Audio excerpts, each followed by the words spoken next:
Bonsoir à tous. Quel plaisir ce soir de vous retrouver ici à Moirans avec une salle bien pleine. Et je voudrais surtout vous remercier, vous féliciter et vous applaudir pour vous être déplacés aussi nombreux ce soir. Je voudrais saluer naturellement Max Micou, notre professeur à tous, qui nous a tous fait l'école. Et quelle bonne école, mon cher professeur, que nous avez enseigné dans cette école de médecine à la faculté. Et puis saluer mon collègue et confrère Gérard Simonet qui nous accueille ce soir. Et puis je ne savais pas qu'il était dans la salle, mais je pense qu'on pourrait l'applaudir. C'est Michel Brizard que je côtoie à l'Association des maires. Donc merci, Monsieur Brizard, d'être ici ce soir. Ancien maire de Voiron, quel maire de Voiron, et merci d'être présent ce soir avec nous comme vous l'êtes régulièrement à l'Association des maires. Et puis saluer l'ensemble des élus présents, Monsieur Legrand, vice-président du Pays voironnais, et tous les autres. Alors ce soir, effectivement, on est tous venus soutenir Julien Paulat. Alors pourquoi on va soutenir Julien Paulat ? Eh bien parce que Julien, on en a besoin. On en a besoin et on va voir comment on en a besoin à tous les niveaux. Alors Julien, c'est un talent de l'UMP, c'est un talent de l'UMP de l'Isère. Et il faut qu'on félicite et qu'on favorise toute cette émergence de nouveaux talents, puisque nos pères nous ont ouvert la route, il faut qu'on continue pour maintenant gagner les enjeux de demain. Et ces enjeux, ils sont multiples, puisque maintenant vous allez être dans une phase de reconquête sur tout le département, que ça soit sur Vienne avec Thierry Kovacs, que ça soit avec Mathieu Chamussy sur la ville de Grenoble, que ça soit ici avec Julien Paulat. Il faut absolument maintenant s'inscrire dans un combat de reconquête. Alors ce soir, c'est important d'être là parce que tout le monde, naturellement, a été choqué de voir ce qui s'est passé dimanche soir. Ce score, on le pressentait, ce résultat, on le pressentait et on l'a vu. Et je crois qu'on est bien loin de ce qu'on nous avait annoncé.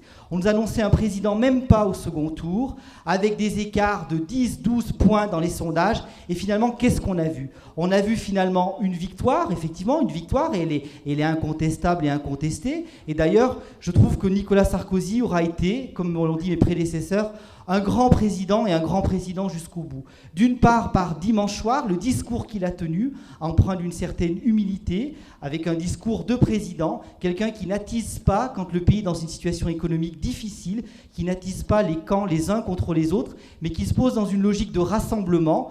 Et puis un président qui, par son geste du 8 mai, permet également de mettre le pied à l'étrier de ce nouveau président sans expérience. Et il faudra probablement l'effort national, et je trouve qu'on reverra un petit peu ce qui va se passer dans les mois qui viennent, mais je crois que Nicolas Sarkozy voudrait préparer le terrain d'une union nationale qui ne s'y prendrait pas mieux.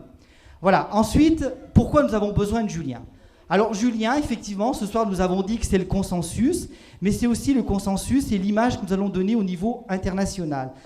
Gérard Simonet l'a dit, on ne peut pas, dans une démocratie, concentrer tous les pouvoirs, et puis la victoire n'est pas si éclatante que ça. Et il faut penser quand même à la situation internationale. Il faut savoir quand même que nous allons bientôt rencontrer par le couple franco-allemand Madame Merkel, et qu'il y a des signaux à envoyer à notre communauté internationale, à nos amis européens, comme quoi la France n'est pas en train de devenir une pastèque verte, rouge, emprunt à tous les courants de gauche. Il faut absolument recentrer. S'il n'y a pas d'Assemblée nationale à droite, M. Hollande n'aura qui comme interlocuteur ? Il aura soit les Verts, soit les rouges. Et forcément, ça va tirer à gauche, tirer à gauche, tirer à gauche. Et il nous faut absolument, par un groupe député le plus important possible, et si possible la majorité, recentrer le discours de notre président Hollande, qui ne doit pas s'occuper justement de son camp, et uniquement de son camp, mais qui doit faire une politique pour tout le monde. Et cette politique pour tout le monde, il est bien que l'Assemblée nationale effectue un contre-pouvoir. Alors sur des exemples quand même extrêmement importants, qui vont attiser la campagne législative qui s'annonce, et qui s'annonce bien ce soir par votre présence, sur des sujets tout simples. On ne va pas faire de polémique, on ne va pas non plus droitiser, puisqu'on gagne une élection avec tout le monde, mais sur des questions de fond, comme le vote des étrangers. Qui ce soir est pour les votes des étrangers aux élections locales ? Est-ce qu'il y a une personne ce soir qui est pour ? Donc il ne faut quand même pas se tromper de valeur, et il faut quand même savoir que le Sénat est à 50 et à 50. Et si l'on n'a pas une Assemblée nationale avec un certain nombre de députés de droite, quand le Sénat et l'Assemblée nationale vont se réunir, si la majorité des 3/5 est là, nous aurons le vote des immigrés. Ça ne veut pas dire que nous sommes racistes et que nous n'aimons pas les immigrés, mais chacun à sa place. Fabius disait on ne peut pas, ou c'est, je ne sais plus lequel, Jospin, c'est tous les mêmes. qui disait « On ne peut pas accueillir toute la misère du monde ». Je crois qu'il faut absolument, nous ne sommes pas des méchants racistes. Michel Rocard, merci monsieur, il y en a qui suivent. Merci, on vous applaudit.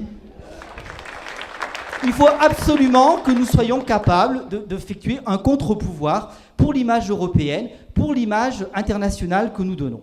Ensuite, nous avons besoin donc de Julien, départementalement parlant, puisqu'effectivement, ça a été dit, nous sommes dans une ère de reconquête. Le Conseil général rebasculera, il suffit qu'on se retrousse les manches et qu'on y aille. La région rebasculera, nous avons des alliés puissants avec la Savoie, des départements, la Haute-Savoie qui sont départements plutôt à droite, et la région peut basculer. Julien a toujours été un homme de tous les combats. Moi aussi, je le connais probablement moins que Gérard Simonet, mais je sais que c'est un homme de rassemblement. Il est secrétaire départemental, chargé de mission départementale de notre mouvement. Et par son travail, je crois qu'il a fait la preuve de ses qualités au niveau de l'UMP, au niveau de la ville de Voiran, au niveau du Pays voironnais. Et l'expérience n'attend pas la valeur des années. On est toujours trop jeune. Vous savez, on est toujours trop jeune quand on se lance en politique. On aimerait bien nous voir... J'ai connu ça, je suis de moins en moins jeune, donc je connais de moins en moins ça, mais on connaît toujours ça. Et il faut justement se battre pour que cette nouvelle génération se mette en place. Et je crois que la 9e circonscription est le terrain idéal. Pourquoi c'est le terrain idéal ? Parce qu'il faut quand même constater que dans le sud du département, on a bien vu, 64% des voix à Hollande dans certaines villes, et quelle ville, hein, la ville centre de l'Isère, on voit que ça va être des combat très difficile et qu'on ne basculera pas les choses au mois de juin. Il faut en être logique.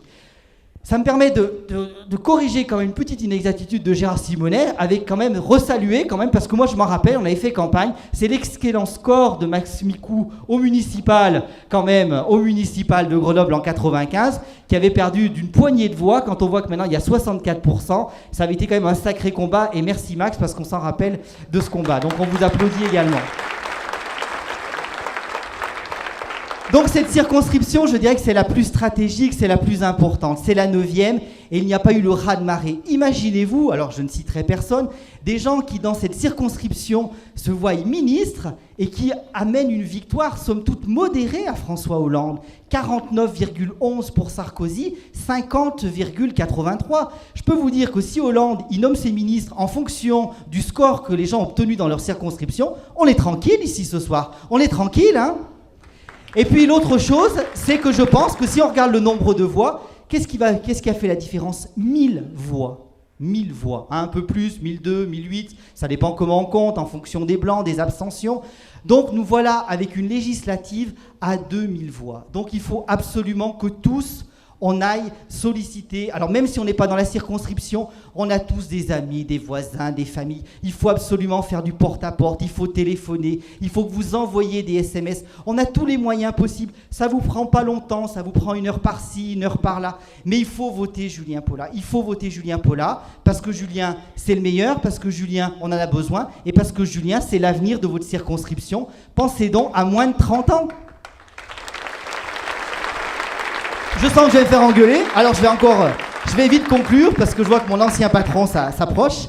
Je veux aussi dire que nous avons besoin aussi à l'UMP de Julien parce qu'il a fait preuve de ses qualités, mais pas uniquement à l'UMP. Je voudrais en finir là-dessus. Une élection, ça ne se gagne pas qu'avec son camp. Je ne crois pas que des gens qui sont centristes, alors n'évoquons pas le centre ce soir, des socialistes, les gens sont prêts pour voter pour une candidate écologiste. Je ne connais pas cette dame, je ne souhaite pas la connaître davantage, mais ce n'est pas tout à fait pareil que de voter quand même socialiste ou de voter le centre. Donc je crois que si on veut que Julien gagne, il faut élargir le cercle, pas se centrer sur nos positions à droite, UMP, et toutes les voix comptent. Donc même si vous connaissez dans votre entourage des gens qui sont peut-être un peu à gauche, qui sont peut-être un peu centristes, mais la personne de Julien peut faire la différence sur cette dame qui est une illustre inconnue pour cette circonscription, qui ne connaît pas les dossiers, qui n'a exercé aucune responsabilité, et ça doit faire la différence. Sinon, à quoi bon de faire les terrains, à quoi bon de faire le terrain, à quoi de faire les campagnes de proximité, si la personne du candidat ne compte pas.